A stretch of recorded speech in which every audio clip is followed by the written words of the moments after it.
जी अस्सलाम वालेकुम। आपको पता है कि यूएस का जो इंटरव्यू है, यूएस वीज़ा इंटरव्यू सबसे अहम चीज़ है। इतनी मुश्किल चीज़ है कि हम सबको डर लगा होता है कि जब वीज़ा इंटरव्यू की डेट मिल जाती है हमें, तो हम उस वक़्त से तैयारी करना शुरू कर देते हैं और सोचना शुरू कर देते हैं, दुआएं मांगना शुरू कर देते हैं कि पता नहीं क्या बनना है। तो खुशखबरी ये है कि यूनाइटेड स्टेट्स एम्बेसी ने पाकिस्तान में पाकिस्तानियों के लिए ये जो इंटरव्यू की शर्त है वो ख़त्म कर दी है। लेकिन उसमें कुछ उन्होंने शराइत रखी हैं, वो मैं आपको बता देता हूँ कि क्या शर्तें हैं। सबसे पहली शर्त यह है कि आपका वीज़ा रीन्यू हो रहा हो। नए वीज़े के लिए ये सहूलत नहीं है।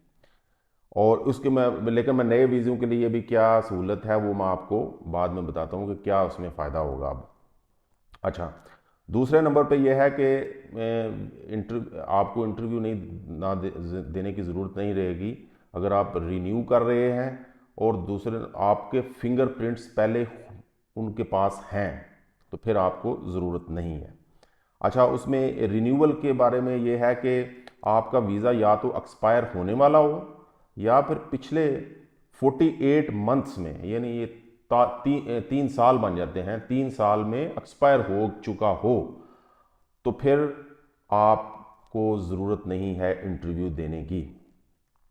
अच्छा, उसमें एक और चीज़ है कि ये पाकिस्तानियों के लिए है, ओनली पाकिस्तानी पासपोर्ट्स के लिए है, पाकिस्तानी सिटीजन्स के लिए है।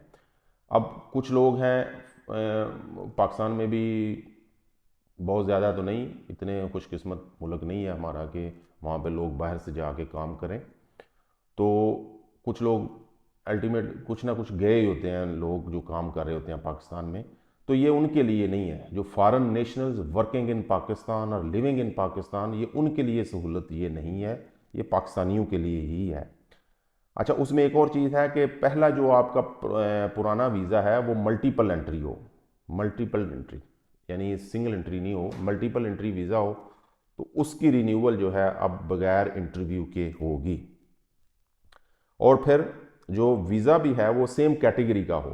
फ़र्ज़ किया आपका पहला वीज़ा जो है वो बी वीज़ा है, यानी B1 और B2, तो उसी कैटेगरी में आप रिन्यूअल के लिए जा रहे हैं, नया वीज़ा लेने के लिए जा रहे हैं, तो फिर आप इंटरव्यू के बगैर कर सकते हैं। अगर आपने कैटेगरी चेंज करनी है, फ़र्ज़ लिया आपके पास पहले अगर स्टूडेंट वीज़ा है, तो अब आप टूरिस्ट वीज़ा लगवाना चाहते हैं, तो वो उस पर नहीं होगा। अच्छा, एक बड़ी अहम जो शर्त है वो ये है कि यूएस की जो एम्बेसी है, जिससे आपने पहले वीज़ा लिया है, उसी एम्बेसी से आप ले रहे हों। ये नहीं है कि फ़र्ज़ किया आप अगर दुबई में रहते हैं और पहले दुबई में रहते थे या सऊदी में रहते थे, तो वहाँ की जो यूएस की एम्बेसी थी, वहाँ से आपने वीज़ा लिया था और अब आप पाकिस्तान में हैं और आप रिन्यू करना चाह रहे हैं अपना वीज़ा, तो उस पर ये अप्लाई नहीं करेगा, वो आपको इंटरव्यू देना पड़ेगा। ठीक है, कई लोग होते हैं जो जब फॉरेन में रहते हैं तो वहाँ से वीज़ा ले लेते हैं टूरिस्ट, लेकिन फिर बाद में वो पाकिस्तान में चले जाते हैं, तो वहाँ पे उनको ज़रूरत पेश आती है कि हम रीन्यू करवा लें, तो उनके लिए ये बात नहीं है, उनको इंटरव्यू देना पड़ेगा, क्योंकि उनका काफ़ी हद तक स्टेटस चेंज हो चुका है। वो पहले फॉरेन में थे, अब वो पाकिस्तान में हैं, तो उनको वो ज़रूर इंटरव्यू के लिए बुलाएंगे। अच्छा, उसमें एक और शर्त है कि आपकी जो मोस्ट रीसेंट जो फौरी पुरानी पहली एप्लीकेशन है वो सक्सेसफुल हुई हो, यानी उसमें आपको वीज़ा मिला हो, और वीज़ा जो है आपका वो ना तो कैंसिल हुआ हो, यानी अगर कैंसिल वीज़ा हो चुका है तो उसकी फिर क्या रिन्यूअल होनी है। तो ये उन्होंने क्लियरली लिखा है कि जिनका वीज़ा कैंसिल हो चुका है या रिवोक कर दिया हुआ है अमेरिकन हुकूमत ने, उनके लिए ये इंटरव्यू की वेवर कोई नहीं है, उनको नया वीज़ा अप्लाई करना पड़ेगा और इंटरव्यू के लिए भी जाना पड़ेगा। अच्छा, उसमें एक बड़ी अहम चीज़ है कि आपकी डॉक्यूमेंट्स में कोई चेंज ना आई बाज़ औक़ात ऐसा होता है कि आपकी डॉक्यूमेंट्स में या पासपोर्ट में कुछ आपने गलती से डेट ऑफ बर्थ गलत मेंशन कर दी होती है और आप बाद में उसको चेंज करवाते हैं, तो उसको आपने वो सेम होनी चाहिए। ये नहीं है कि आपके पुराने पासपोर्ट पे आपकी डेट ऑफ बर्थ या नेशनलिटी या प्लेस ऑफ बर्थ जो थी वो डिफरेंट थी और अभी कुछ आपने चेंज कर ली हुई है, तो फिर वो आपको लाजमी इंटरव्यू देना पड़ेगा।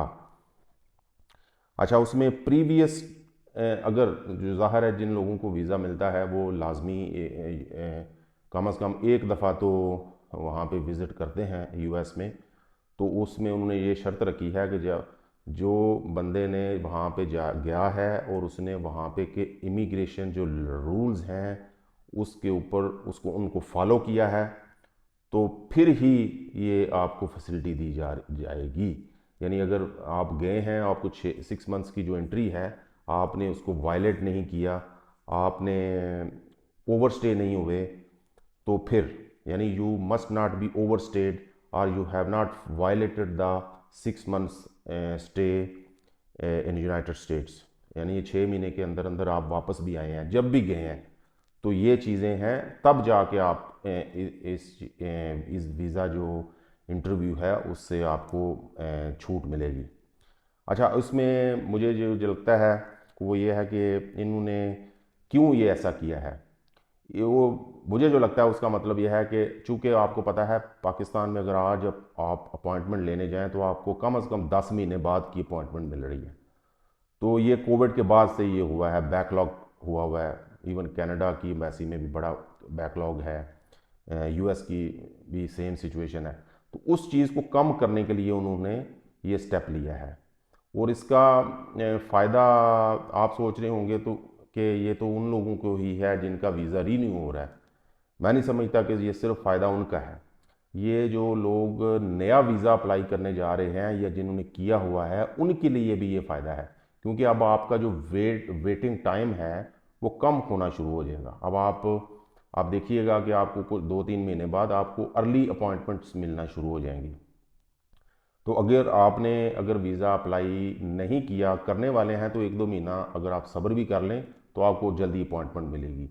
लेकिन अगर आपने अप्लाई कर दिया हुआ है तो उसमें एक ये है कि पाकिस्तान में 2 या 3 मेरे ख्याल से ऑप्शन होते हैं, 3 दफ़ा आप उसको चेंज कर सकते हैं appointment without paying any new fees. तो उसमें आप चेक करते रहें 2-3 महीने बाद, यानी मार्च अप्रैल में चेक करें, हो सकता है कि आपको अर्ली स्लॉट्स मिलना शुरू हो जाएं। तो ये उनके लिए भी फ़ायदा है जिनका नया वीज़ा है, ना सिर्फ कि जिनका रिन्यूअल हो रही है। तो देखें ये कितनी फैसिलिटी की है यूएस एम्बेसी ने, और हमें जो लोग हैं उनको थैंकफुल होना चाहिए टू यूनाइटेड स्टेट्स एम्बेसी। तो वो हमें फैसिलिटेट कर रहे हैं। अब हमारा भी मैं हर वीडियो में यही कहता हूँ कि हमें रूल्स और रेगुलेशंस को फॉलो करना चाहिए, हमें झूठ नहीं बोलना चाहिए, हमें सच बात करनी चाहिए। सच्ची बात से ही में ही कामयाबी है, ये मैं हर वीडियो में कहता हूँ। इसी से हमारा भी फ़ायदा है, हमारे पाकिस्तान का भी फ़ायदा है। हमारा पासपोर्ट जो है वो नीचे से चौथे नंबर पे है, इतनी बुरी हालत है, वो इन्हीं हरकतों की वजह से है।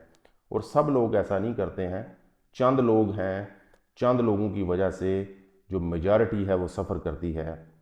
तो हम लोगों को चाहिए कि हम दूसरे मुल्कों के जो कवानीन हैं, क़वाइद व ज़वाबित हैं, उन पर अमल करें।